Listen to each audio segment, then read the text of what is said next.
So I'm giving you basically all the rules of the road. There's lots of support out there, to keep that in mind. Just take your time, enjoy the day. I think the weather's gonna, never mind the weather. But this is 50K, so take it easy on yourselves. We're going to have a couple of short little speeches first before we send you off. First is from Heather Campbell, the co-founder of the Healing Cycle, the unbelievable, the Energizer Bunny of this event. Astounding energy and commitment. Over to you, Heather. Okay, I'm not that tall.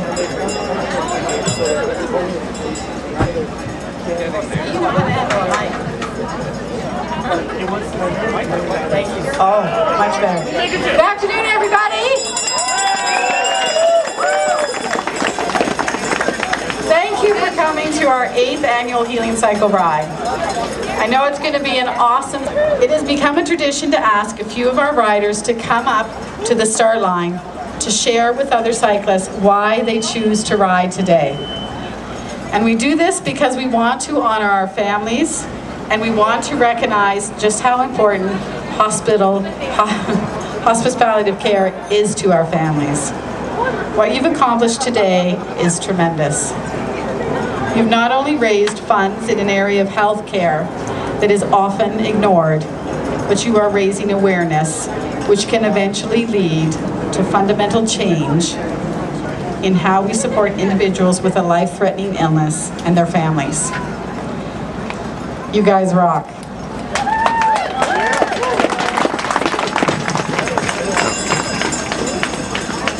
Thank you, Heather. Yes, as Heather mentioned, we have a couple of speakers who are going to talk a bit about why they're here. And having already heard a couple of these speeches, if you are not motivated enough, this will do it for you.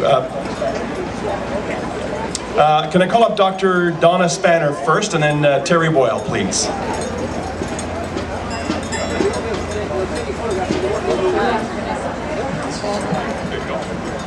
Hi, everyone. Hi, everyone. I'm Donna.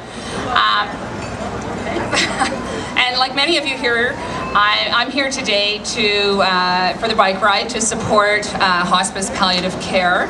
And I just wanted to thank the organizers for asking me to share a few reflections.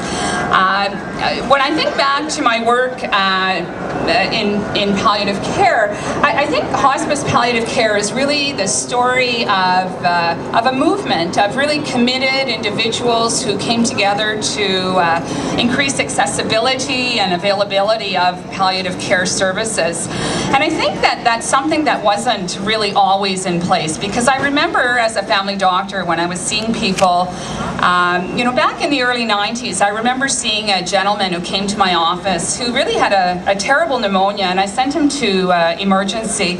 And unfortunately, it turned out that he had lung cancer as well, and there was no treatment available for him. So he came back to my office about 2 weeks later, weaker and really in a considerable amount of pain.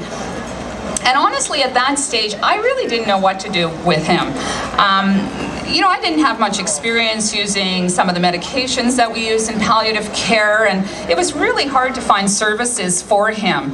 And I think, when I think back to that, I tried to very clumsily arrange some service for him, but it was really inadequate to meet his needs. And for me, that was really pivotal, and I felt, at least to honor him, I felt I had to learn something about palliative care after that. So fast forwarding to the 2000s, I was actually working in palliative care, and I just want to briefly mention another case which really highlights the differences from a few years before. And this was a woman I was seeing in West Toronto, and the first big difference is that I was going to see her rather than she coming to see me.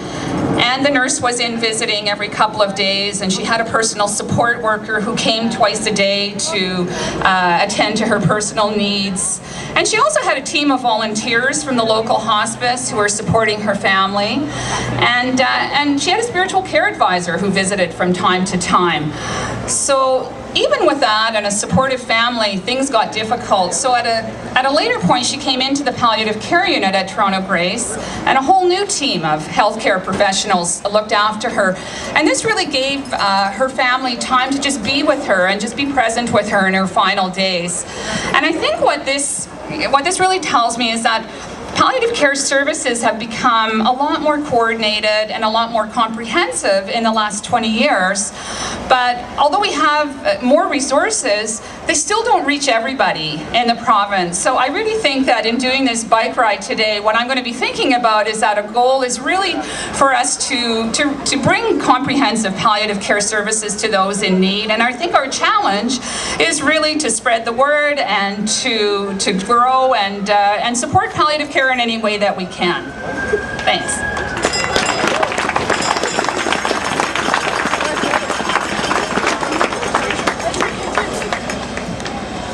To the members and volunteers of the Healing Cycle organization, to the riders and the sidekicks, and to friends and family members who are here today. This is a joyous occasion, and we will have lots of smiles and laughter today, as we have had lots of friendly rivalry among teams and riders in our fundraising, but we are all joined in a common cause. We are all here to cycle for a very serious purpose, hospice palliative care in Ontario. I'm Terry Boyle, eldest daughter of Peter Boyle, on whose behalf we're all riding today. And I'm honored to be speaking to you all today. I must admit that I find it somewhat ironic that I'm speaking here today to many serious cyclists when I've only owned a bike for just over 2 months and didn't know what a technical jersey was until recently. I'd like to tell you a little bit about the Holy Dinah team and why we are taking part in this ride today for the very first time.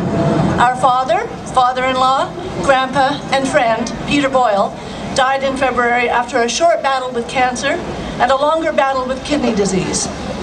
We, his 4 children, our spouses, his grandchildren, and some of their special friends are cycling in his memory and in his honor.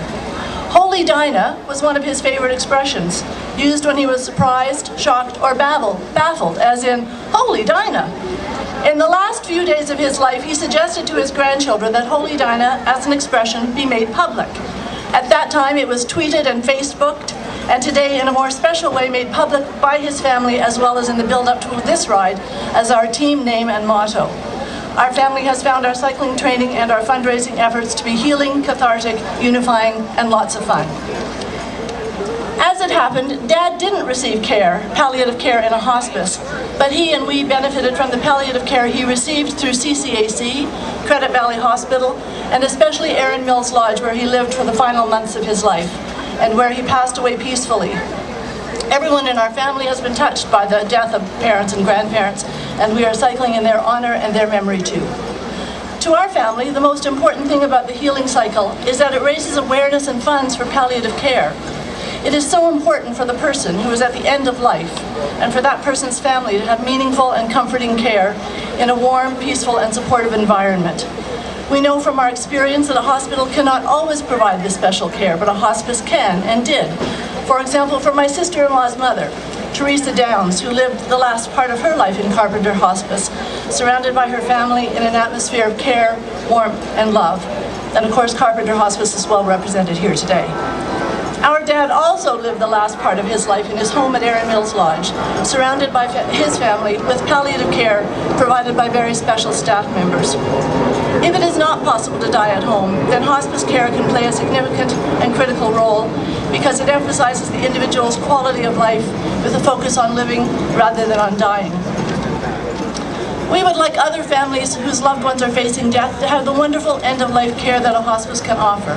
The compassion, kindness, generosity, sensitivity, and care of well-trained staff in a comfortable, home-like environment that respects the dignity of those at the end of their lives and supports the family as they prepare to say goodbye to their loved one. A hospice can provide peace and comfort at a time when solace may be difficult to find. It is a wonderful gift.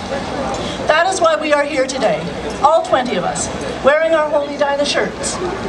We thank all of our friends and family members who have supported us financially through their donations and emotionally with their encouragement and love, and some of whom are here today.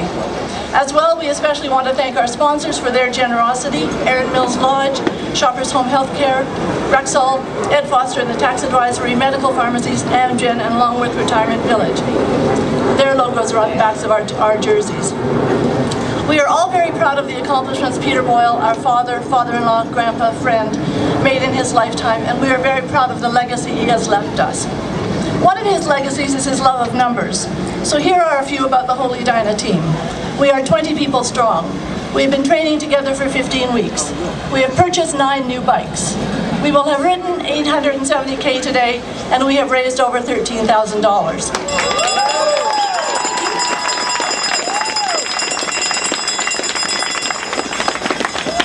Inspired us to do this, and we know he would be very proud of us, his family, for riding together in the healing cycle for the purpose of sustaining and extending hospice palliative care across Ontario. And he's with us too, in our hearts and on our bikes, thanks to our team captain, Christy Acorn, who provided a little miniature laminated picture of him, so he's with us too. So, to echo his indomitable spirit and his ebullient and gregarious nature, please join me and the Holy Dinah team as we all say,